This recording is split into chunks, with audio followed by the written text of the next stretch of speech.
Hoje vou falar sobre o dilema da conservação da biodiversidade.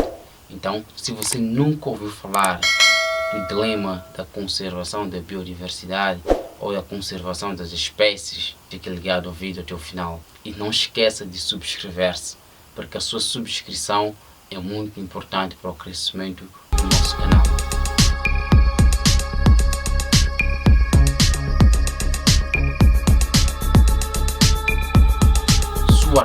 Que é o professor de ecologia da Universidade Duke, e o Clinton fizeram diversos estudos e elas fazem esta questão do que mais faz sentido.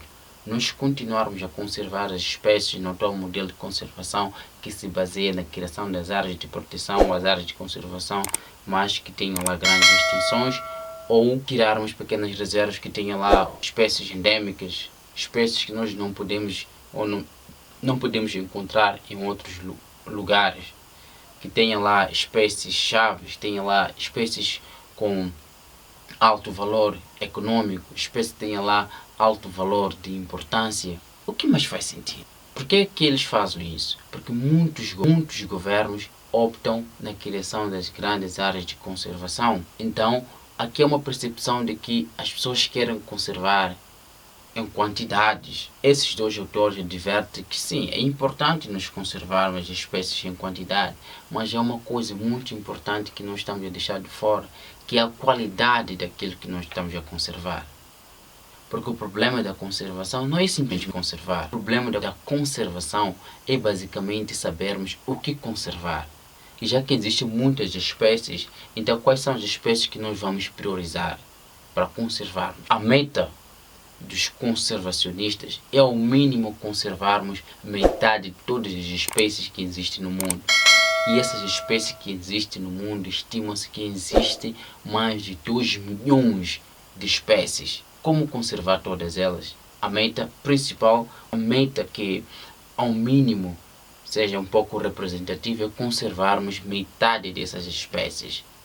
Então, para conservar metade dessas espécies, não significa que nós simplesmente temos que procurar grandes áreas de conservação e conservarmos. Não, é preciso fazer esse estudo da qualidade do sítio que nós estamos a conservar. Uma coisa também notou-se, fazendo um mapeamento, né, daquilo que é estimado como espécies que já são mais ou menos um pouco conhecidas. Falo, por exemplo, de 2 milhões de espécies, fazer essa relação percentual com as áreas que já existem em todo o mundo, as áreas de conservação, para nós percebermos quais são as espécies que estão sendo conservadas, que fazem parte daquele grupo, e para de algum modo ainda não estamos a conservar a maior porcentagem daquelas espécies. Em outras palavras, estamos a conservar sim, mas muitas das vezes corre-se o risco de nós conservarmos as mesmas coisas nas grandes áreas de conservação. O que provavelmente esteja a se conservar no Parque Nacional de Gorongosa, provavelmente seja a mesma coisa a se conservar num determinado parque. Isso é ruim? Não, porque lá existe, então deve-se conservar. É bom até certo ponto. Mas os mesmos autores advertem uma coisa muito importante, o foco deste vídeo, que é não simplesmente os nossos olhos estarem virados em apenas querer criar as grandes áreas de conservação, mas também priorizarmos, procurarmos sítios que tenham essas espécies endêmicas, essas espécies que estão em extinção, e nós conservarmos isso, mesmo que seja em pequenos parques.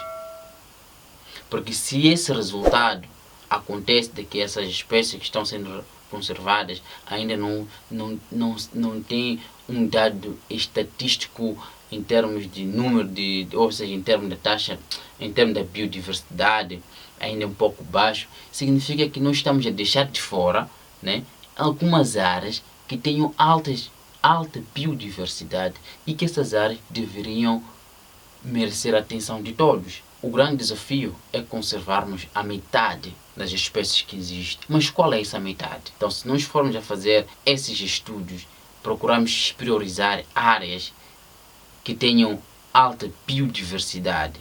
Porque sim, podemos sim conservarmos em grandes extensões, mas o objetivo é conservar a maior parte da biodiversidade.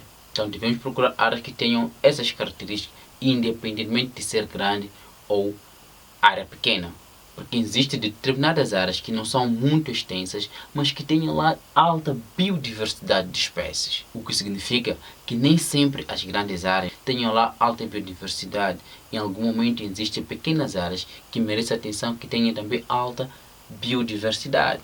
Embora que provavelmente a teoria das ilhas pode não aceitar isso, mas colocando alguns fatores em contexto para isso acontece. O Stuart Pinn, ele notou que os governos estão a priorizar muito a conservação das espécies em grandes áreas, falo de florestas, reservas, né? E isso é bom. O que já está sendo conservado, e provavelmente se existe algumas áreas também que precisa ser conservado mesmo sendo grande, isso ainda é bom, né?